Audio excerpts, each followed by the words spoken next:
नमस्कार दोस्तों, मैं अजय चौरसिया इस चैनल पर आप सभी का एक बार फिर से स्वागत करता हूं। आज से हम 10th क्लास के सोशल साइंस के चैप्टर 16 की शुरुआत कर रहे हैं। इस चैप्टर के अंतर्गत हम ग्रामीण अर्थव्यवस्था और राष्ट्रीय ग्रामीण रोजगार गारंटी योजना खासकर मध्य प्रदेश के विशेष संदर्भ में चर्चा करेंगे। इस चैप्टर के अंतर्गत हम राष्ट्रीय ग्रामीण रोजगार गारंटी योजना की आवश्यकता, इसके उद्देश्य, इसकी विशेषताएं, इस योजना के क्रियान्वयन के मुख्य पहलू और योजना के अंतर्गत कराए जाने वाले कार्य, इसके साथ ही इसके महत्व पर चर्चा करेंगे। लेकिन इस चैप्टर को शुरू करने से पहले मैं आपका ध्यान इन तस्वीरों की ओर ले जाना चाहूँगा। आप इन तस्वीरों को देखकर समझने की कोशिश कीजिए कि यह क्या हो रहा है। लाखों करोड़ों लोग शहर छोड़कर गांव की ओर जा रहे हैं। ऐसा क्यों हो रहा है? आखिर ये लोग गांव के रहने वाले हैं, शहर गए क्यों थे? लॉकडाउन खत्म हुआ या उसमें थोड़ी सी ढील मिली तो लाखों करोड़ों लोग ट्रेन से, ऑटो से, बस से, कुछ पैदल, कुछ साइकिल से, कुछ मोटरसाइकिल से और कुछ ट्रक से, और जिसको जैसा साधन मिला वैसे अपने घर की ओर लौट रहे हैं। क्यों हो रहा है ऐसा? आपने ये तस्वीरें टीवी में भी देखी होंगी, समाचार पत्रों में भी देखी होंगी, पढ़ा भी होगा, सुना भी होगा। क्या कारण है? ये लोग गांव छोड़कर शहर में जाकर रह रहे थे और अब इनका वहां पर रोजगार नहीं बचा तो ये वापस अपने घर जा रहे हैं।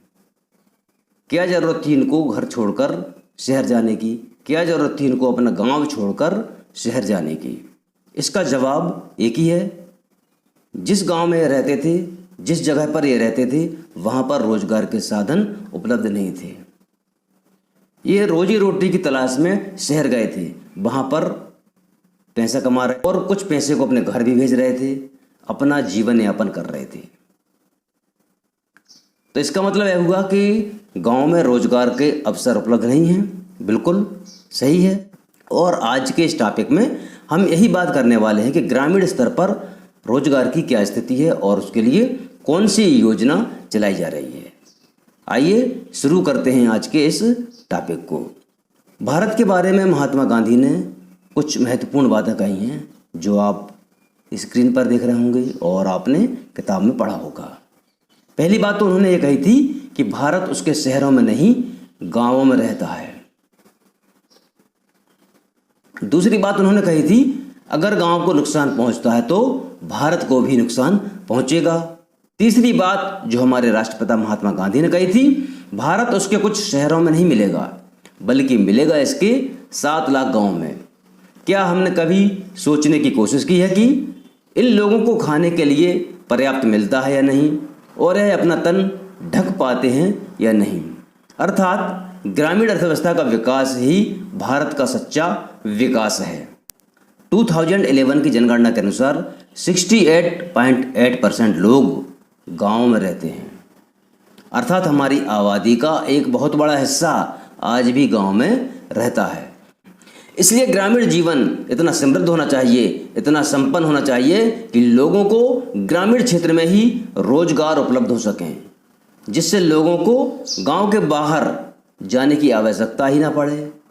ग्रामीण इलाकों में रोजगार के अवसर उपलब्ध हों ताकि अन्य भौतिक और सामाजिक बुनियादी सुविधाएं उन्हें उपलब्ध कराई जा सकें, जिससे पलायन की मजबूरी वाले कारणों पर काबू पाया जा सके। लेकिन तस्वीरें आपके सामने हैं जो कि अभी आपने हमारे स्क्रीन पर देखी। इन तस्वीरों को देखकर आप समझ गए होंगे कि राष्ट्रीय ग्रामीण रोजगार गारंटी योजना की आवश्यकता क्यों है। आइए हम इसकी आवश्यकता पर और गहनता के साथ चर्चा करते हैं। भारत के राजपत्र 21 दिसंबर 2009 के अंतर्गत राष्ट्रीय रोजगार गारंटी योजना 2005 का नाम 2 अक्टूबर 2010 से महात्मा गांधी रोजगार गारंटी अधिनियम 2005 कर दिया गया है। पहले इस योजना का नाम राष्ट्रीय ग्रामीण रोजगार गारंटी योजना था, अब उसका नाम बदलकर हमारे राष्ट्रपिता महात्मा गांधी के नाम पर महात्मा गांधी रोजगार गारंटी अधिनियम 2005 कर दिया गया है। भारतीय अर्थव्यवस्था में विगत 30 वर्षों में 1973 से लेकर 2003 में व्यापक परिवर्तन देखने को मिले। कब से कब तक? 1973 से लेकर 2003 तक हमारे देश की अर्थव्यवस्था में बड़े बदलाव देखने को मिले। इन परिवर्तनों के फलस्वरूप सकल घरेलू उत्पाद में कृषि, निर्माण एवं सेवा क्षेत्रों के योगदान में व्यापक परिवर्तन हुआ। कौन कौन से क्षेत्र हैं ये? कृषि, निर्माण और सेवा क्षेत्र। कृषि का मतलब जानते ही आप, खेतीबाड़ी करना और खेती से संबंधित और दूसरे व्यवसाय करना, जैसे कि पशुपालन, मुर्गी पालन, मछली पालन, ये सब कृषि के अंतर्गत आता है। दूसरा क्षेत्र हो गया निर्माण का, कोई चीज़ बनाना, उद्योग। तीसरा क्षेत्र हो गया सेवा क्षेत्र।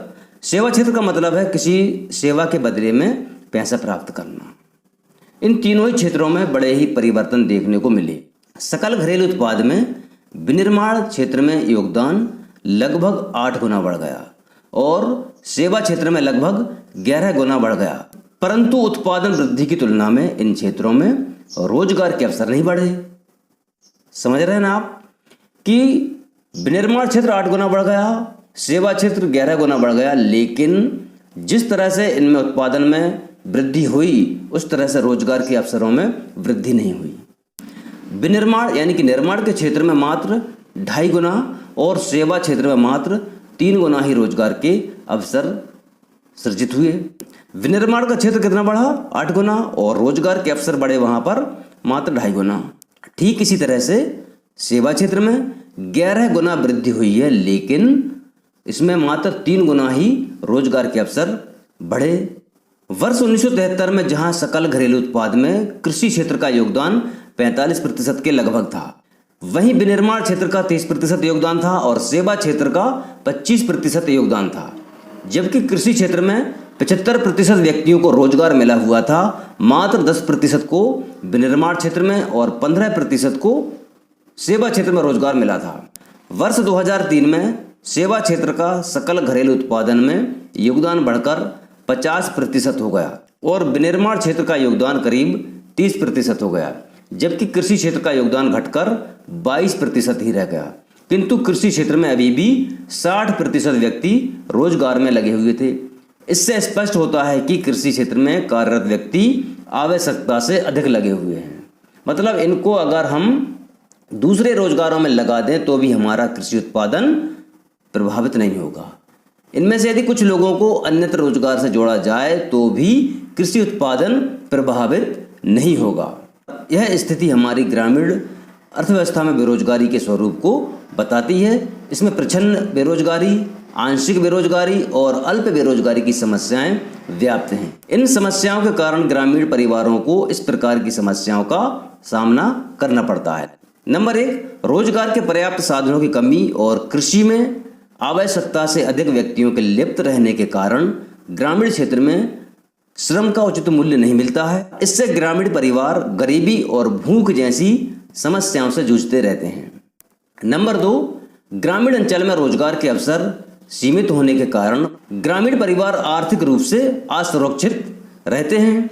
नंबर 3, स्थानीय स्तर पर रोजगार उपलब्ध नहीं होने के कारण आवश्यकताओं को पूरा करने के लिए ग्रामीण जनों को नगरीय क्षेत्रों की ओर पलायन करने के लिए विवश होना पड़ता है, जिससे अनेक सामाजिक और आर्थिक समस्याएं उत्पन्न होती, जैसे कि अभी हमने आपको तस्वीरों में दिखाई थी। आपने देखा होगा कि एक साथ जब लाखों लोगों ने गांव की ओर शहर से पलायन किया तो किस तरह की समस्याएं उत्पन्न हुई। लोग घर जाने के लिए इतने उतावले थे कि वो पटरियों पर सो गए, कुछ ट्रकों में बैठ गए, और हमारे देश में किस तरह की दुर्घटनाएं हुई ये भी सबके सामने है। नंबर 4, रोजगार के सीमित अवसर होने के कारण ग्रामीण परिवारों की महिलाओं के श्रम का उचित मूल्यांकन और दोहन भी नहीं हो पाता, क्योंकि ग्रामीण स्तर पर महिलाओं के लिए कोई रोजगार होता ही नहीं है, लेकिन वही महिला शहर में जाकर बहुत सारे रोजगार प्राप्त कर लेती। बहुत सारे कुटीर उद्योग ऐसे मिलेंगे जिनमें महिलाएं घर बैठे काम करती हैं। सिलाई, बुनाई, कढ़ाई और भी कई तरह के काम हैं जो शहर में आसानी से मिल जाते हैं, लेकिन गाँव में नहीं मिलते हैं। नंबर 5 है, आजीविका के लिए मूलभूत सुविधाओं की कमी के कारण भी रोजगार के नए अवसर विकसित नहीं होते हैं। इससे परिवारों का जीवन स्तर भी नहीं सुधर पाता है। इन सभी समस्याओं के समाधान के लिए सबसे पहली आवश्यकता है कि ग्रामीण परिवारों को आर्थिक सुरक्षा प्रदान की जाए। इसके लिए सुज्ञात तरीका है कि मांग पर राहत कार्य, रोजगार उपलब्ध कराने के प्रबंध करना। इसके साथ ही ग्रामीण अंचल में आजीविका के स्थायी स्रोत विकसित किए जाएं। राष्ट्रीय ग्रामीण रोजगार गारंटी अधिनियम इन्हीं उद्देश्यों के आधार पर निर्मित किया गया है। आइए हम इस योजना के उद्देश्यों पर चर्चा करते हैं। राष्ट्रीय ग्रामीण रोजगार गारंटी योजना के उद्देश्य। इस योजना का उद्देश्य है ग्रामीण क्षेत्र में निवासरत प्रत्येक परिवार के एक वयस्क व्यक्ति को जो अकुशल मानव श्रम करने हेतु तैयार है, एक वित्तीय वर्ष में कम से कम 100 दिवस का रोजगार उपलब्ध कराना। मतलब जो परिवार गांव में रह रहे हैं उस परिवार के सदस्यों में से किसी भी एक वयस्क सदस्य को जो अकुशल मानव श्रम करने के लिए तैयार हो, उसके लिए कम से कम 100 दिन का रोजगार यानी कि काम उपलब्ध करवाना।